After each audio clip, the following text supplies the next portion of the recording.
This video is sponsored by the Wandering Tavern. Check out their Kickstarter today. By utilizing the 3 truths method, you can build campaign worlds brimming with depth easily. The first step of the method is to build a truth that everybody in your campaign world knows. Think of this as basic knowledge that is foundational to how most people interact with the world. You're setting the shape of your campaign world with this particular truth.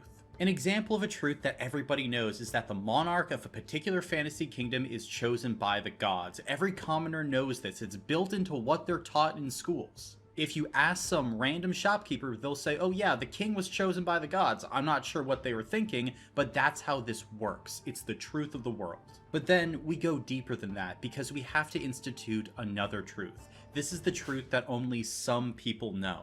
While 90 to 95% of your campaign world believe the first truth, the higher-ups, those with power and real knowledge, know the second truth.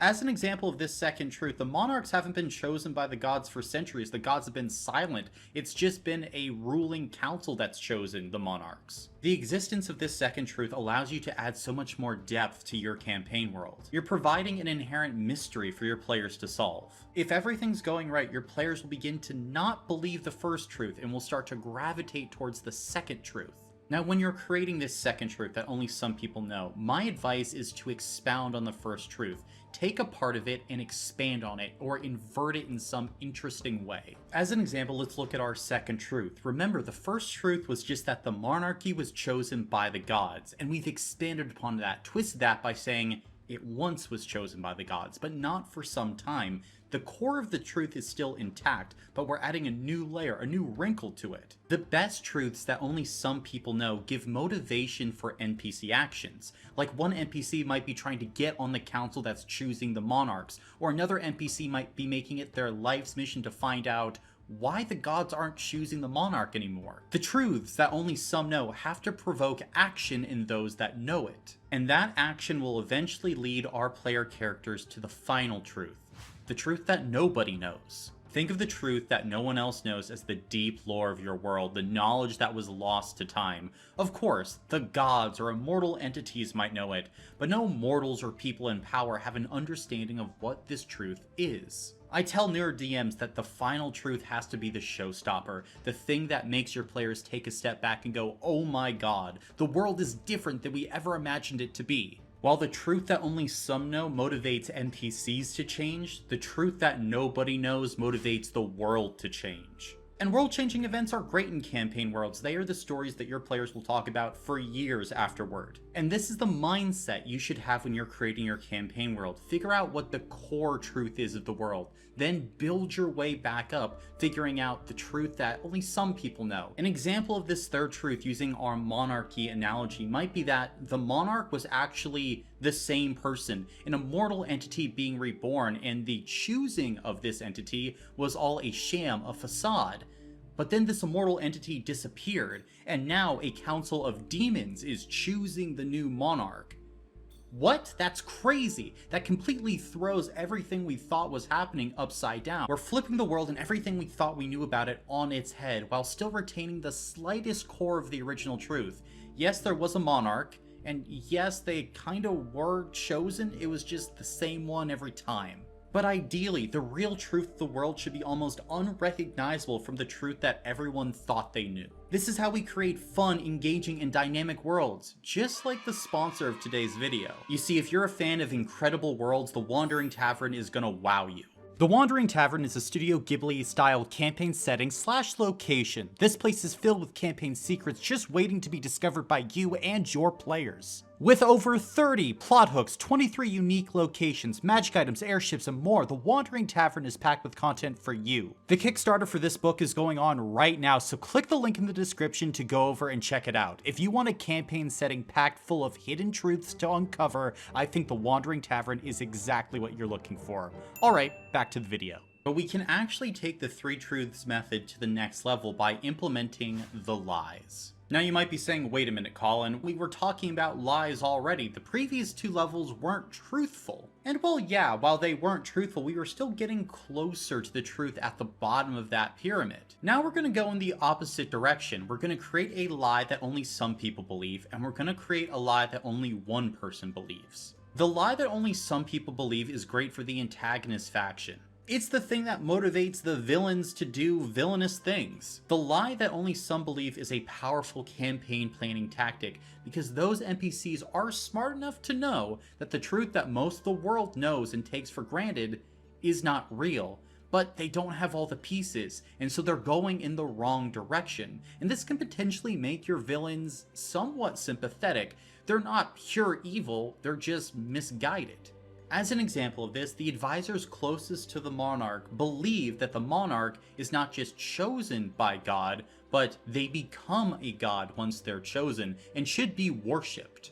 It's not really the choosing of a person for monarchy, but the choosing of a person for ascension into godhood.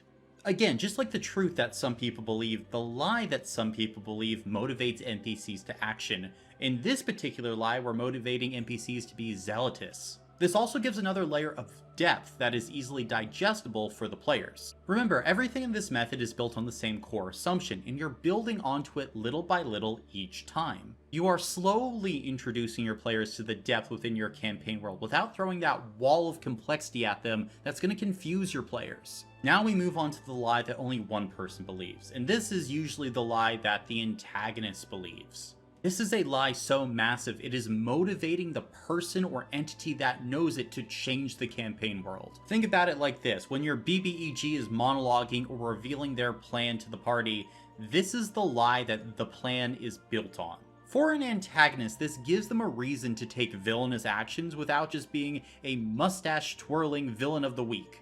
Or the lie that only one believes gives a reason for a potential allied NPC to make a bunch of misguided actions that work against the party. Per our example, the one person who knows the new lie is the new monarch, and they believe that they have been chosen by the gods who are leaving this reality to ascend to be the one god, the one true god of this world. Now in reality, it's just the demons trying to get this one monarch to ascend to become a demon prince, but they don't know that. The lie that the monarch believes is that they are the last god standing. They are it, and they have to do a certain ritual in order to ascend to their full godhood. The monarch is being motivated to change the world by the truth that only they know. And in kind of a mirrored image, the player characters, after learning the truth that no one else knew, are also motivated to change the world. So now, we have conflict in our story. Here's the thing about this method though. Most of you out here watching it right now do not have what it takes to implement it.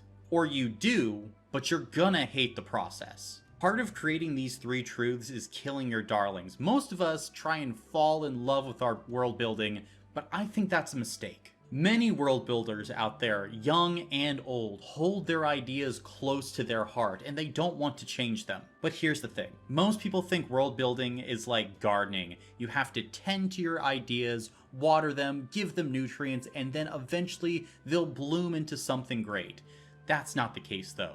World building is more like being a cattle farmer. There is a reason why you don't name the cows on the farm. You're gonna have to butcher a lot of your ideas because they're just not very good, or they're not working with the campaign that you're trying to run. So you have to be okay with taking an idea that you thought was core and foundational and either burying it or saying, this is the idea that some people believe or that most people believe, but I have to dig deeper. There has to be a willingness to look at your world as a rough draft at all times until it's presented to your players. And even after that, if information has not been presented to your players in session, then guess what? It's not canon. We are trying to add depth to our world without drowning our players in complexity. Now, if you want more help doing that, might I suggest checking out this video right here, where I specifically talk about world building in terms of world building lore for your campaign worlds. Also, I offer one-on-one DM coaching over on my Patreon, so if you want some world building help, go over there and sign up. And thank you for entering the dungeon.